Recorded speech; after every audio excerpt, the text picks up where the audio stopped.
Thank you so much. I think this might be the nicest audience that I've ever spoken before, so thank you, I appreciate it. So I'm going to take you back to a conversation I had with my daughter a couple of months ago, because she's fantastic. She's really curious, my daughter. She has so many questions, sometimes really difficult questions. And we were getting in the car one day, a couple of months ago, and she asked me why we weren't walking. So I explained, we're running late. We've only got time to drive today. Now, I really care about environmental issues, about climate change. And so I do try my best not to drive if I don't have to. And I've spoken to my daughter about it being bad for the environment when we drive. And so she'd obviously remembered these previous conversations, because she turned to me in the car that day and she said, "Will we make the air dirty?" So I figured this was a good time to talk to her about our car being part electric. It's a hybrid car. And so I explained the car has a battery in it it can use for energy. And when the battery is being used, the car is clean to drive. And I could see her mulling it all over in her head. And she's 5, so she's got lots of thoughts in her head. And then eventually she turned to me with a cheeky smile on her face and she said, "Mummy, where does the battery come from? Is it mining? Is it magic? Where does the battery come from? Is it magic?" I just thought that was a fantastic question. And that's the thing about this modern world that we live in. This fantastic room that we're all in today, look at it. Your smartphone, your laptop, all of it comes from somewhere. Even our clean energy technologies, solar panels, wind turbines, electric cars, they come from somewhere. Ironically, everything in our clean, shiny, modern lives ultimately comes from dirt. We've either grown it or we've dug it out of the ground. Now, I know when I tell people what I do, they kind of think we're past all of that. Mining? Didn't we stop that decades ago? Isn't mining bad, dirty, dangerous? And it's as if all of these things that we rely on in our lives every single day are just thought to appear by magic. As if a swish of a wand got that electric car out onto your driveway. I have to say, it was a rude awakening for me the day I found out about mining. In my first job out of university, I became a reporter on a mining magazine. And I was very new and very green, and my editor sat me down on my first day, and he gave me the 101. The paint on the meeting room walls, that was mining. The lighting in the ceiling, that was mining. And yeah, even my really swanky new BlackBerry phone that I got for myself, my symbol, I was now a professional. Well, the magical pixies hadn't planted that BlackBerry phone into my hand. That was mining. And I realized that mining didn't happen by magic either. In our smartphones, in our batteries, in our smartphones, that BlackBerry phone, or any smartphone today, in the battery, there is a metal called cobalt. Now, cobalt, for me, represents perfectly this push and pull we have between creating our clean tech and doing it responsibly and sustainably. 70% of world cobalt supply is mined in the DRC, the Democratic Republic of Congo. 70% in this one country. And the DRC is a country with fairly recent experiences of conflict, armed militias, child labor, slave labor. And yeah, unfortunately, all of these things have intersected with cobalt mining at some point.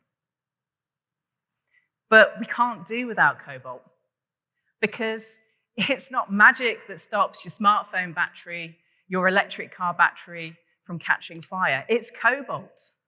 It's mining. And not all mining is equal. And I just want to address something head on here, because if when I say mining, your mind thinks automatically to negative things I mentioned earlier. it being bad or dirty or dangerous. I just want to challenge that for a second. Because much of the mining that is done today is being done responsibly and sustainably, even in the DRC. It doesn't necessarily attract the same kind of headlines as the bad kind of mining, but it is happening, and it's happening the world over. And through my work as a reporter and later as a mining analyst, I've had fantastic opportunities to travel the world and to see mining being done with my own eyes. I've seen firsthand the positive impact that mining has had on local communities. In the Netherlands, in South Africa, local communities were benefiting from employment, from schools, from healthcare facilities, from clean water, from power that the mines have brought with them. And in Madagascar, I stayed in a village close to where a company wanted to open a new mine. Now, let me just say, if I'd ever been in doubt of my own privilege before, this was the trip that really slapped me around the face and made me wake up, because this was poverty on a scale that I'd never seen before. The houses were made of mud, and the windows definitely didn't have any glass in them. And the only electricity to be found in the whole of the village was from the diesel generators that the mining company had installed at its camp. And there weren't the lush forests that I'd read about and hoped so much to see on this trip to Madagascar, not in this part of the country anyway, because for miles around, all I could see was sparse grasslands that the farmers were trying their best to cultivate. And that, for me, was, I'd say, truly the moment I realized that mining, when done the right way, could be a pathway to prosperity for these people. And I realized, too, that mining could be a force for good in building a more sustainable world. The year that I joined the mining magazine, 2008, was the year that Tesla first commercialized its cars, heralding with it the mass arrival of electric vehicles. And that was one realization of many for me, that mining was the key to clean tech. The mining actually armed us in the fight against climate change. And that's the reason that I'm here, standing on this stage, talking to you today. Because I know that in this fantastic room, we have a group of women that cares deeply about climate change. I don't need to tell you how bad the effects of it have already started to be and how much worse they can become. And at the center of it all are our ever-growing emissions of carbon dioxide and greenhouse gases into the atmosphere. 70% of those emissions are ultimately coming from our energy use. It's us. So tackling climate change is going to be impossible without decarbonizing our energy production, without moving to clean and renewable energy sources. Yeah, thank you. It's just not going to happen otherwise. The International Energy Agency, the UN, they agree. They're united on this. The science is there. We know. We need to move to solar and wind globally as the leading sources of electricity within the next 20 years. We urgently need to electrify our transportation infrastructure because every pathway to net zero requires us to move all of our cars to electric or fuel cell vehicles by 2050. 27 years to turbocharge whole new clean tech supply chains. And we don't yet have the mines we need to make this happen. And that is what scares me. And while recycling is and will be vital, it isn't enough by itself. Because we're talking about metals and minerals here that until fairly recently, they were niche, small markets, things like cobalt. We just haven't extracted them yet in the quantities that we need. You can't recycle something that doesn't exist. Just to build all the batteries we need will require us to build over 300 new mines in a little over a decade. 60 of these mines need to be for cobalt alone, our battery fire blanket. That's a nearly 200% increase in cobalt supply, a trebling of the market. And it's not like switching on a tap. You don't do it overnight. These mines will cost upwards of £500 million each, and they will take years to build. On average, it's 10 to 15 years to open a new mine. 10 to 15 years. That mine project that I visited in Madagascar all those years ago, 11 years ago, is only now due to start producing this year.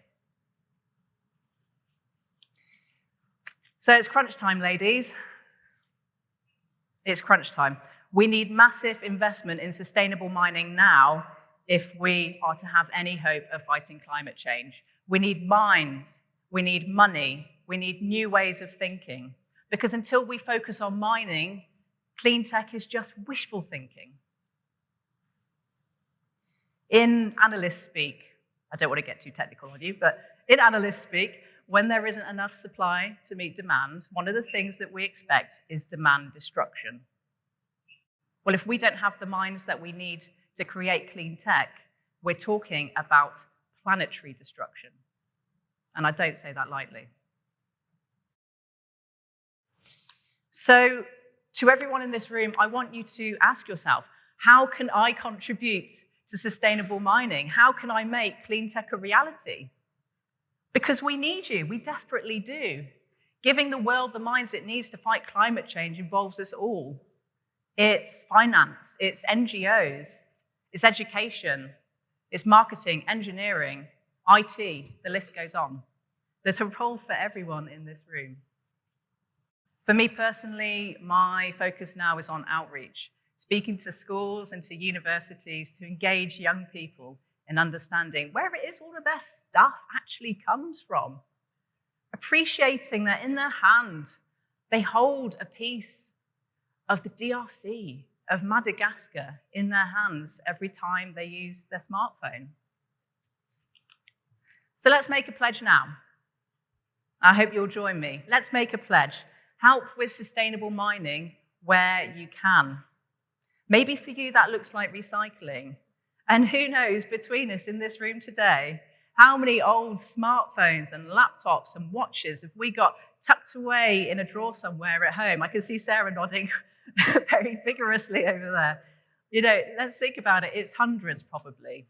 And unlike Lola, I'm not going to give you a gift today. I'm actually going to ask you to give me a gift. Because this is what these fantastic, beautiful women in my cohort have given to me just today. This is what they've given to me. These are their old phones they had tucked at home, not doing anything in a drawer. And now we're going to do something with them. So I want you to do the same. When you get home, dig out your old, broken phones, laptops, take them to get recycled.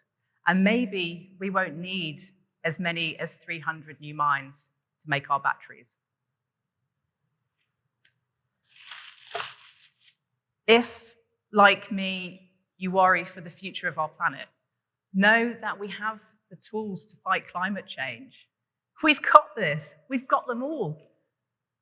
But these tools don't come from magic. They come from mining. And the kind of mining that we urgently need. Responsible mining, sustainable mining, and, finance mining. That doesn't happen by magic. That happens with your help. Thank you.